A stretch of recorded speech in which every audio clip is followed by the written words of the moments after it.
مسکان تا میړه نه کړه د اوس پورې؟ نه یو ته پکې پاته وي چې دا پوښتنې دې شروع نه نو دې ما ویل چې هسې کرنګ هغه ورځ دې سوال وکړ تاله خاوند ما درته ویل چې زما تال میړه څنګه یو خبره دې وکړله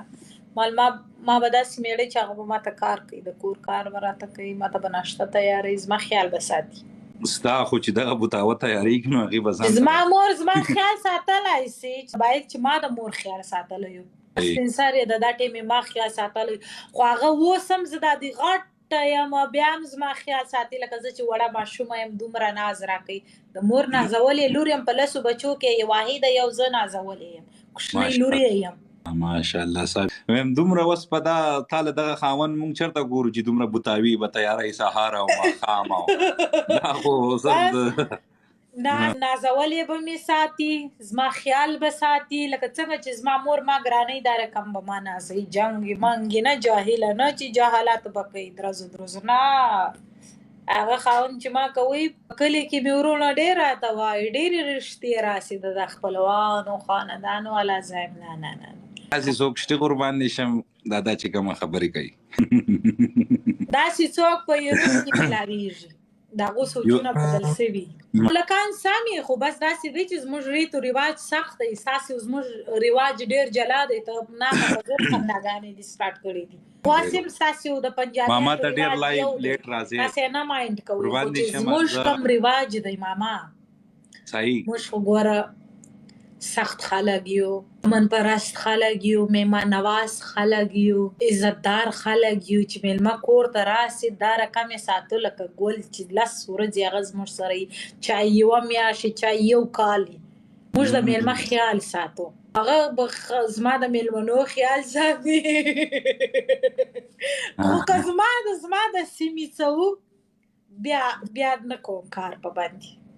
ویې نه شومه نصیب دا خو نه دی معلوم که ستاسې د سیمې دا اوس صحیح ده هغه خو به د کور د کاره یې ونیسه د کپړو تر وینځنو پورې هغه به ټول کار کوي خو که زما د سیمې دا و د هغه خیال بیا زه ساتم شرمېږم په ځین د خپل علاقېدار مونږ خلک زمونږ د سیمې خلک داسې جنایي کوي چې ښه غوښان تپلی شي غواګانو ته ګیا کولی شي سحر یو من لرګین زلی شي تاسو په ښځو باندې یو یم کوئ یو هر څه چې یو یې هم په کوئ خدمتګار ما خو کتلي دي داسې نه دي چې بس تا راشي تیاره به وي تیاره ښځې داسې ګپ دی ته راشي چې پته دي ولګي یو وایي چې زه تیار یم بدماشه ده چې دا ولې ته وایي دا خو واده نه دی وایي دا خو بدماشي شوه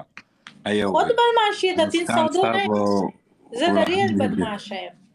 قسم دی خپل کور خپل خاندان ګرد راڅه بیزار دي خبر څوک نشي راسره کولی تا رحمان ورور وایي چې زه یم نو خدای دې خوار کړه ته خو ځان خوار پړق یې ځان ته وګوره اول بدري ټیمه ډوډۍ وخوره دې له چاق پاق سړی پکار دی پهلوانو ته هسې سوځي نه نو دا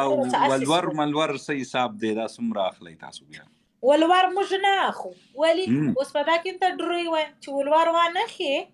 دا انسان هېڅ قدر نشته موږ خپل انسان په قیمتي کوو ځکه ولور اخلو دا ولور شپږ مې خویندې دي الحمدلله ماشاءالله څلور مې ورونه دي الحمدلله د دا شپږو خویندو زه یوه پکې کوچنۍ دا 15 خویندې ټولې واده دا یوې ولور هم موږ نه دی اخیستی په خپلې خرچې مو ود کړي دي زما مور ولور نه دی اخیستی نور زموږ رواج دی صحیح چې موږ باندې خپله خور لور بار نه چې په خوري کې د چا په څټ ورواړو چې ځان نه بیا به د هغې قدر کېږي